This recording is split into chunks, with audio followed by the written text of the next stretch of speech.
মুহূৰ্তত আটাইতকৈ ডাঙৰ খবৰ আজি অসমৰ মাননীয় মুখ্যমন্ত্ৰী মহোদয়ে মনোনয়ন পত্ৰ দাখিল কৰে আৰু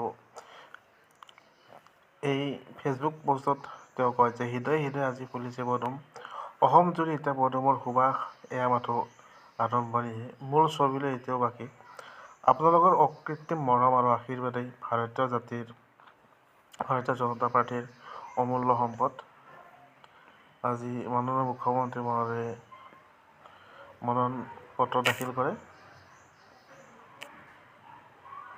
আৰু এই মনোনয়ন পত্ৰ দাখিল কৰাৰ লগে লগে তেওঁ এটা ফেচবুক পেজত বিশেষ কয় যে হৃদয়ে হৃদয়ে আজি ফুলিছে পদুম অসম জুৰি এতিয়া পদুমৰ সুবাস এয়া মাথো আৰম্ভণিহে মূল ছবিলৈ এতিয়াও বাকী আপোনালোকৰ অকৃত্ৰিম মৰম আৰু আশীৰ্বাদেই ভাৰতীয় জনতা পাৰ্টীৰ অমূল্য সম্পদ শুনালি লব আৰু জাষ্টিস শৰ্মিষ্ঠা ভূঞা তেখেতে আহি পোৱাৰ লগে লগে বাক্সাৰ পৰা তেখেতে ফাষ্ট ট্ৰেক কোৰ্টখনৰ দায়িত্ব লব জুবিন গাৰ্গক ন্যায় প্ৰদান কৰাৰ ক্ষেত্ৰত আমাৰ চৰকাৰৰ অনুৰোধ ক্ৰমে গুৱাহাটী উচ্চ ন্যায়ালয়ে এই সিদ্ধান্ত গ্ৰহণ কৰাৰ বাবে গুৱাহাটী উচ্চ ন্যায়ালয়ৰ মুখ্য ন্যায়াধীশ ন্যায়মূৰ্তি আশুতোষ কুমাৰ ডাঙৰীয়াক মই ধন্যবাদ আৰু কৃতজ্ঞতা জনাইছো অহা 23 তাৰিখে নিৰ্বাচনৰ দিন বা মনোনয়নৰ দিন শেষ হৈ যোৱাৰ লগে লগে 24 তাৰিখৰ পৰাই আমি আমাৰ প্ৰচাৰ অভিযান আৰম্ভ কৰিম আমাৰ প্ৰচাৰ অভিযানত ভাৰতৰ প্ৰধানমন্ত্ৰী নৰেন্দ্ৰ মোদী ডাঙৰীয়া দেশৰ গৃহমন্ত্ৰী অমিত শ্বাহ ডাঙৰীয়া আৰু আমাৰ ৰাষ্ট্ৰীয় সভাপতি নীতিন নবীন ডাঙৰীয়াৰ উপৰিও আন বহু কেইজন ৰাষ্ট্ৰীয় নেতাই অংশগ্ৰহণ কৰিব অসমত কেন্দ্ৰীয় মন্ত্ৰী সৰ্বানন্দ সোণোৱাল ডাঙৰীয়া ৰাজ্যিক সভাপতি দিলীপ শইকীয়া ডাঙৰীয়া আমাৰ কেন্দ্ৰীয় মন্ত্ৰী পবিত্ৰ মাৰ্ঘেৰিটা ডাঙৰীয়া আমাৰ মেনেজমেন্ট কমিটিৰ আহ্বায়ক প্ৰধান বৰুৱা ডাঙৰীয়াকে আদি কৰি আমাৰ ৰাজ্যিক নেতৃত্বই নিৰ্বাচনী প্ৰচাৰ অভিযানত ভাগ ল'ব মই বিশ্বাস কৰোঁ যে অসমৰ ৰাইজে এই নিৰ্বাচনত আমাক হিয়া উজাৰি আশীৰ্বাদ দিব আমি যাতে ৰাজ্যখনক বিকাশৰ আন এক নতুন দিগন্তলৈ লৈ যাব পাৰোঁ মই এইখিনি বক্তব্যৰে দিলীপ শইকীয়া ডাঙৰীয়াই মোক আজি দলীয় মনোনয়ন পত্ৰ প্ৰদান কৰিছে তেখেতক ধন্যবাদ জনাই মই সামৰণি মাৰিছো আপোনালোকৰ যদি কিবা সুধিবলগীয়া আছে নিশ্চিতভাৱে আপোনালোকে সুধিব পাৰে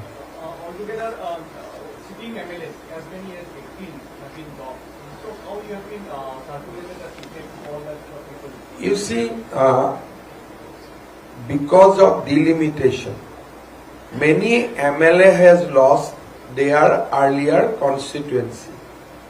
If you go to Bihali, now we have not dropped Diganta Ghatwa, but because the seat has become scheduled caste, so he cannot contest. So we have not dropped our MLA, but because of constitutional requirement, we have not able to fill them many MLA this time. So many youth candidates have been defeated this time.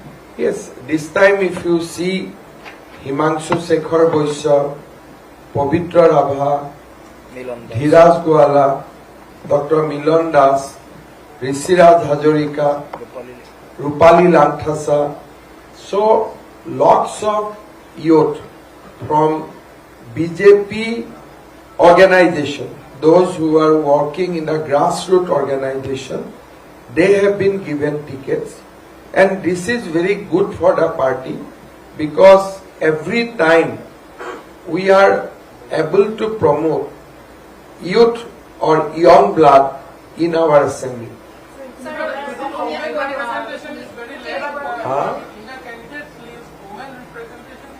Last time we had 2 MLA. Nandita Garlusa and Ajanta Nayak. I think this time we will be able to go to the 6. But in any way, 2029, women will get statutory representation of 33%. ভাৰতীয় জনতা পাৰ্টিৰ এইবাৰ প্ৰকাশিত তালিকাত আমাৰ যুৱ প্ৰজন্মক আমি বিশেষভাৱে অগ্ৰাধিকাৰ দিছো। পশ্চিম গোৱালপাৰা সমষ্টিত আমাৰ যুৱ নেতা পবিত্ৰ ৰাভা, বকুত হিমাংশু শেখৰ বৈশ্য, পলাশবাৰী, আমাৰ ৰঙানদীত ঋষিৰাজ হাজৰিকা, হাইলাকান্দিত ডক্টৰ মিলন দাস, হাফলঙত শ্ৰীমতী ৰূপালী লাংথাচা আৰু আমাৰ বিহালীত মুনীন্দ্ৰ দাস, আমি আৰু তিতাবৰত ধীৰাজ গোৱালা, বকুত ৰাজু মেছ, বহু কেইজন এইবাৰ প্ৰথমবাৰৰ বাবে, এটা তামোলপুৰত ভিক্টৰ দাস গুৰেশ্বৰ, বহু কেইজন যুৱ নেতাই এইবাৰ প্ৰাৰ্থিত্ব লাভ কৰিছে। মই আপোনালোকক বহুদিনৰ পৰা কৈ আছিলো যে যুৱ প্ৰজন্মক আমি অগ্ৰাধিকাৰ দিম আৰু তেওঁলোকে আজি আমাৰ টিকেট ডিষ্ট্ৰিবিউচনত অগ্ৰাধিকাৰ লাভ কৰিবলৈ সক্ষম হৈছে।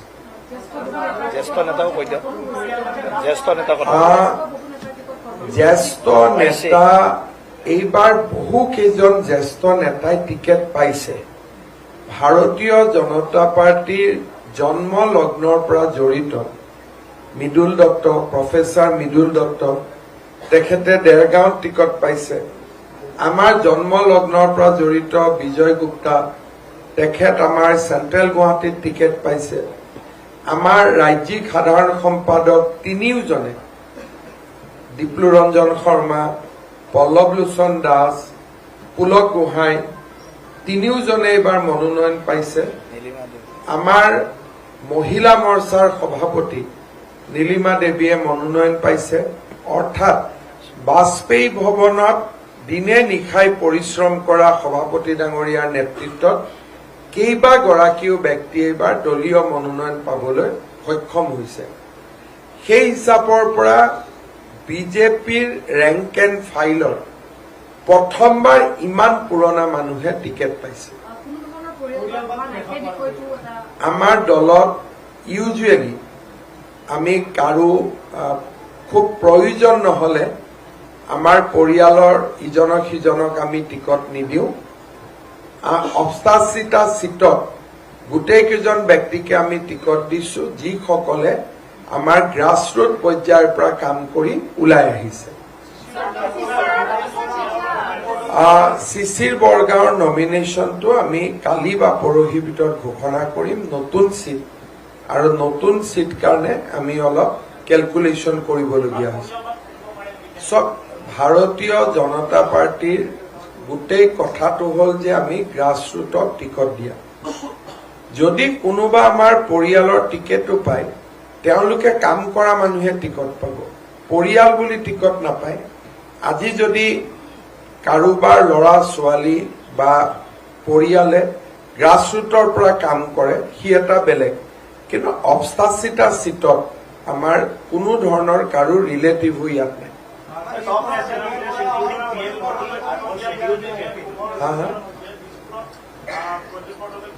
প্ৰদ্যুৎ বৰদলৈয়ে যথেষ্ট ত্যাগ কৰি বিজেপিত আহিছে। তেওঁ বিজেপিত কিবা এটা পাব অহা নাই। তেওঁ এজন প্ৰেজেণ্ট MP, আৰু এই MP জনে আমাৰ অনুগ্ৰহত হোৱা MP নহয়। তেওঁ নিজে MP হৈছিলে। ৩.৫ বছৰ তেওঁৰ কাৰ্যকাল বাকী আছে। মই নাভাবো বিজেপিয়ে তেওঁক কিবা এটা দিছে বুলি, বৰঞ্চ বিজেপিত আহি তেওঁ পাই থকা বস্তু এটা ত্যাগ কৰিছে। সেইকাৰণে আমাৰ কোনো কাৰ্যকৰ্তাই, আজি মই দিছপুৰৰ আমাৰ পাৰিষদসকলৰ লগতো বহিছো, খুব সুন্দৰভাৱে আমাৰ প্ৰতিগৰাকী কাৰ্যকৰ্তাই প্ৰদ্যুৎ বৰদলৈক সহযোগিতা কৰিব, আৰু তাত মই কোনো ধৰণৰ শংকা আৰু সন্দেহ দেখা নাই। দিছপুৰৰ আটাইকেইজন কাউন্সিলৰ ৪টা বজাত মোক ঘৰত লগ কৰিব আহিব, আৰু তেওঁলোক যথেষ্ট হেপী যে দলৰ স্বাৰ্থত তেওঁলোকে কাম কৰিব পাব। কাৰণ প্ৰদ্যুৎ বৰদলৈক আমি দলৰ স্বাৰ্থত টিকট দিছো আৰু দলৰ হৈ তেওঁলোকে এটা দায়িত্বপূৰ্ণ কাম কৰিব পাৰিব। গতিকে আমাৰ বিজেপিত কোনেও নৰেন্দ্ৰ মোদী ডাঙৰীয়াই লোৱা সিদ্ধান্তত প্ৰত্যাহ্বান নজনায়। তেখেতসকলৰ যিদিনাখনলৈকে নমিনেশ্যন উইথড্ৰ নহয় সেইদিনাখনলৈকে আমি নিজেও নাজানো যে তেওঁলোকে কি কৰিব। আজিও এটা কথা কব, কালি এটা কথা কব, কিন্তু মই নাভাবো যে আজিৰ দিনটোত এতিয়া কিবা এলায়েন্স কৰিলেও নকৰিলেও তাৰ প্ৰাসংগিকতা আছে বুলি। কাৰণ 20 দিন সন্মুখত ইলেকশ্যন আছে, ছিংগল ফেজৰ ইলেকশ্যন। কোন কাৰ সমষ্টিত যাব পাৰিব? এবাৰতো কোনো যাব নোৱাৰে যাৰ সমষ্টিত ইলেকশ্যন আছে। সেইকাৰণে আজিৰ দিনত এলায়েন্স হোৱা আৰু নোহোৱাৰ মাজত কোনো পাৰ্থক্য নাই। কিন্তু আমি তেওঁলোকক শুভেচ্ছা জনাম, কংগ্ৰেছক যেনেকে ভাল কৰি পাৰে তেওঁলোকে ইলেকশ্যন খেলক, আৰু আমিও বিচাৰো যে বিৰোধী দল এটা থাকক। কিন্তু আজিৰ দিনত মানুহে বিৰোধী দলটোক ৰাখিবই খোজা নাই। আজিৰ দিনটোত কংগ্ৰেছক যে ভোট দিব মানুহে, মোৰ মনত সন্দেহ আছে। ধলাইত অমীয় কান্তি দাস আমাৰ ৰাষ্ট্ৰীয় স্বয়ংসেৱক সংঘৰ লগত জড়িত আছিলে, ABVPৰ পৰা উঠা, আৰু তেওঁ আমাৰ ৰেংক এণ্ড ফাইলত। যোৱাবাৰে অমীয় কান্তি দাসে টিকেট পাব লাগিছিল, কিবা এটা বিশেষ কাৰণত আমি নিহাৰ দাসক টিকট দিলো। টিকেটটো কিন্তু প্ৰাপ্য আছিল অমীয় কান্তি দাসৰ, সেইকাৰণে এইবাৰ আমি অমীয় কান্তি দাসক টিকট দিছো।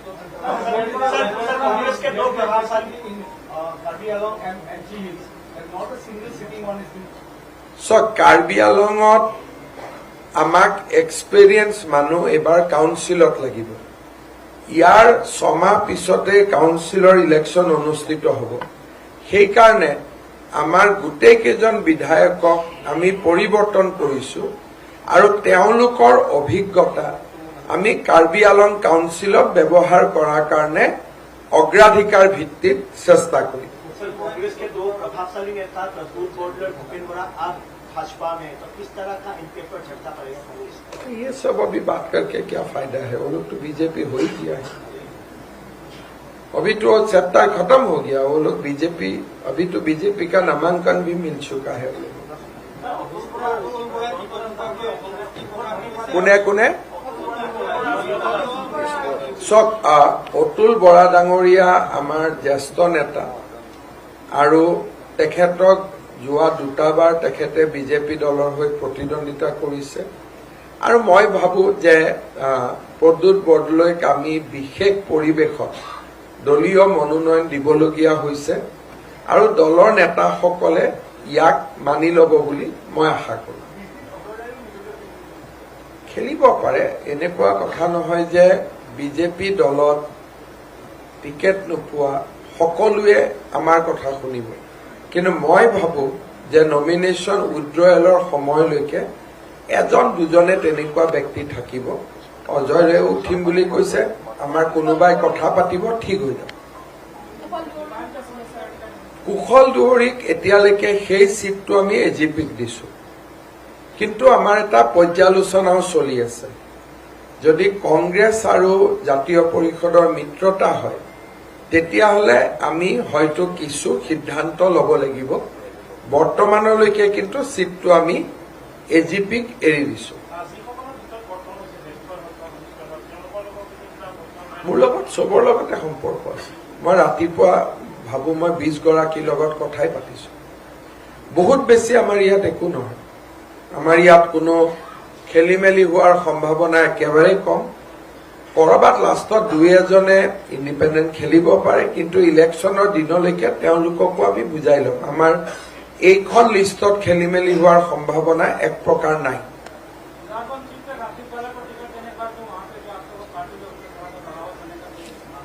हर सीट में किसी को देने से किसी ने तो थोड़ा तो दुख मिलेगा ही, उससे कोई पार्टी में बगावत ये एक बहुत बड़ा बात होता है। हमारा पार्टी में तब बगावत होते हैं जब जिला अध्यक्ष रिजाइन दे देते हैं, मंडल अध्यक्ष रिजाइन दे देते हैं। कोई ऐसा हुआ है क्या? मेरा तो जानकारी में कुछ नहीं है। अच्छा हुआ ना, राजदीप ग्वाला एक बड़ा नेता है, दीपायन उनका ही शिष्य थे, तो दीपायन तो दिल खोल के राजदीप को सपोर्ट करेगा। राजदीप राय ने ही दीपायन को लाया था पॉलिटिक्स में, तो इसमें कोई डिफरेंस नहीं होता है बीजेपी में। शहर का परिवर्तन बीजेपी में होते ही रहते हैं, लेकिन राजदीप राय और दीपायन एक ही व्यक्ति है, उसमें कोई फर्क नहीं पड़ेगा। कुछ नहीं होगा, मैं बात भी किया हूं सुबह में, थोड़ा तो उनको मिलना चाहिए था, लेकिन एक परिवेश का कारण हमने डिप्लोजी को दिया हो। दोनों बीजेपी का ओल्ड गार्ड्स है, दोनों बात कर लेगा, कोई समस्या नहीं। ऐसा नहीं होते हैं आप लोग। देखिए, टिकट तो हम 89 को दिया, 200 लोगों ने टिकट, 1400 लोगों ने टिकट नहीं मिला। अभी आप एक एक करके सबका नाम पूछेगा तो मैं क्या जवाब दूंगा। लेकिन आप लोगों का किसी का मन में जो आशा है बहुत बड़ा बगावत होगा, वो नहीं होगा। इतना तो मैं आप लोगों को बोल सकता हूं कि आप लोग जो ऑफिस तोड़ने का जो वीडियो लेने का सोच में है, वो नहीं होगा, वो वाला काम नहीं होने वाला है।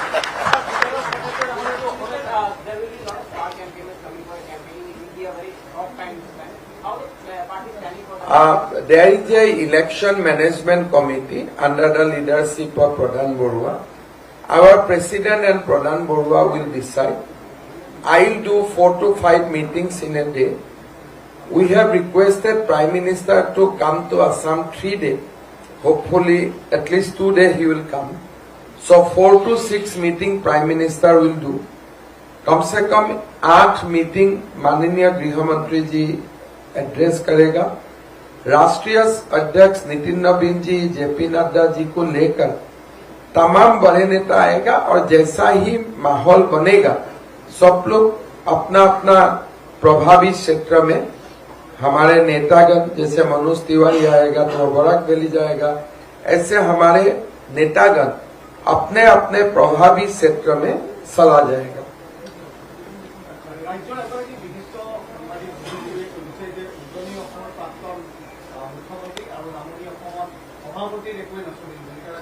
তেনেকে বুদ্ধিজীৱী এইবোৰ কোন নাম কি তেখেতৰ নাম কি? বুদ্ধিজীৱীজনৰ কি নাম কি? কব কিয় বেয়া পায়? তাৰ নামটো কি? মনোজ গোস্বামী কেতিয়াৰ পৰা বুদ্ধিজীৱী হল ভাই? তেওঁ হল উপন্যাসিক। মনোজ গোস্বামীৰ বিষয়ে আপুনি জানে নে নাই? মনোজ গোস্বামী হল এজন উপন্যাসিক, তেওঁ বুদ্ধিজীৱী নহয়। আৰু পীযুষটো তেওঁৰ ঘৰত সদায় গৈ থাকে।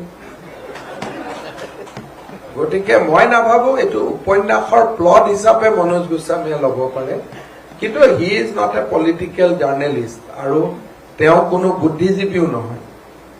আজিকালি 2-4টা ফেচবুক লিখি থাকে বুলি মোক কোনোবাই কয়, এইবিলাকত একো অসুবিধা নাই।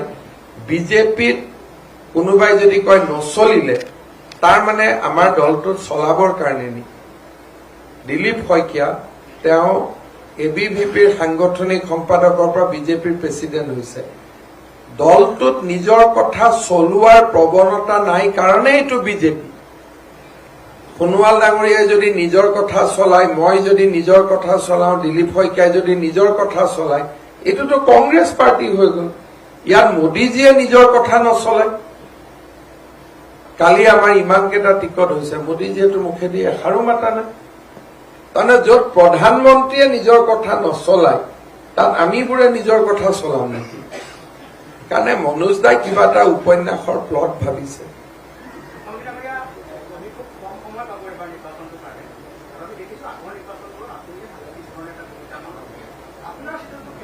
মোৰ ডেইলি 5খন মিটিং হ'ব, 4খন মিটিং, এটা ৰেলী, যিমান পাৰো 20টা দিন শৰীৰে যিমান টানে আমি কাম কৰিম।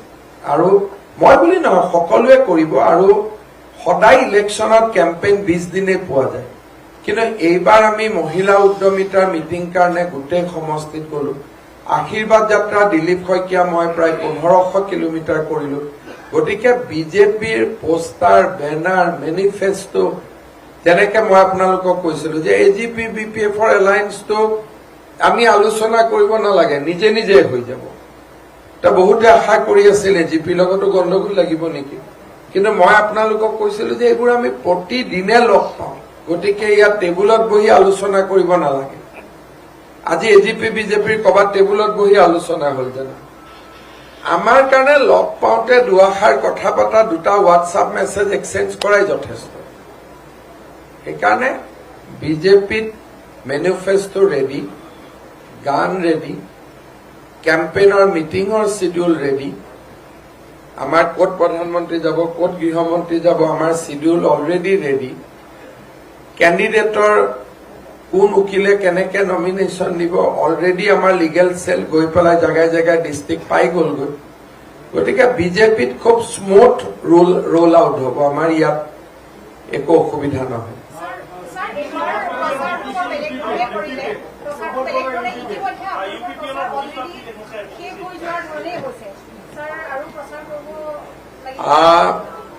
পাঁচ 20 গুণ 20 দিন পাম। 5 into 20 মই 100টা জাগাত যাব চেষ্টা কৰিম, 100টা সমষ্টি।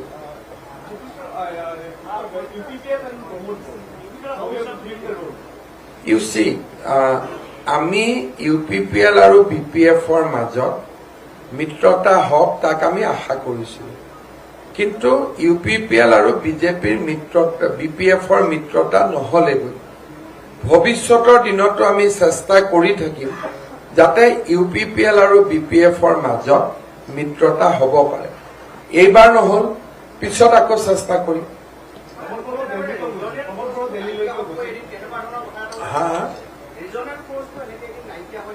ৰিজনেল ফৰ্চটো শক্তিশালী হৈ আছে।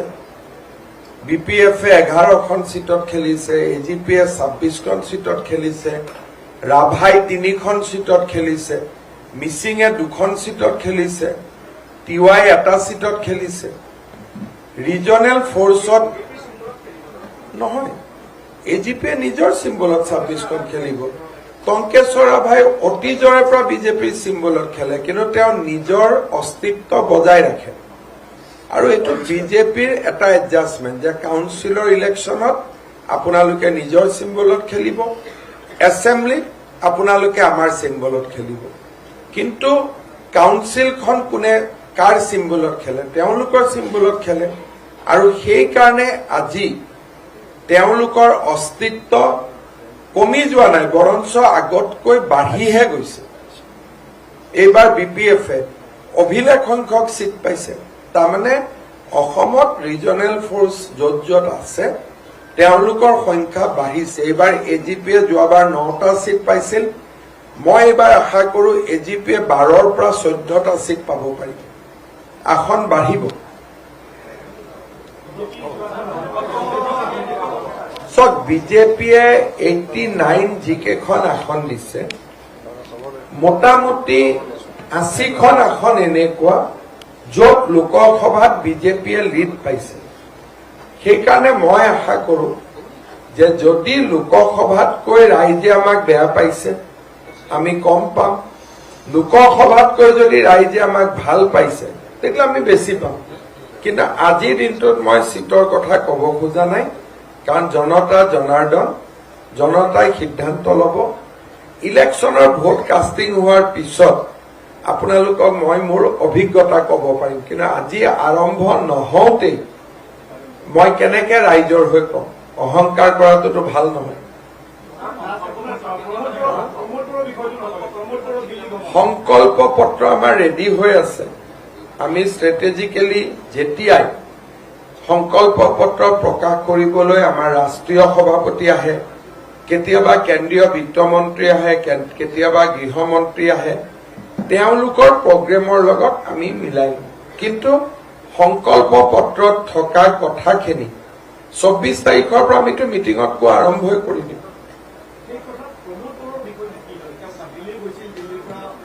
প্ৰমোদ বড়োৱে দিল্লীত আমাৰ লগত কথা পাতিব যোৱা নাছিল। তেওঁ ফ্লেগ বা তেওঁৰ যিবোৰ পাৰ্টিৰ এৰেঞ্জমেণ্ট, কথাটোতো আমি শেষ কৰিয়ে থৈছো যে আপুনি আৰু BPF-এ লগ লাগক। তেওঁলোকে দুইটা দলে মোক জনাইছে যে এইবাৰ আমি লগ লাগিব নোৱাৰিলো, ভৱিষ্যতে চেষ্টা অব্যাহত থাকিব। হ'ব, ধন্যবাদ। আহক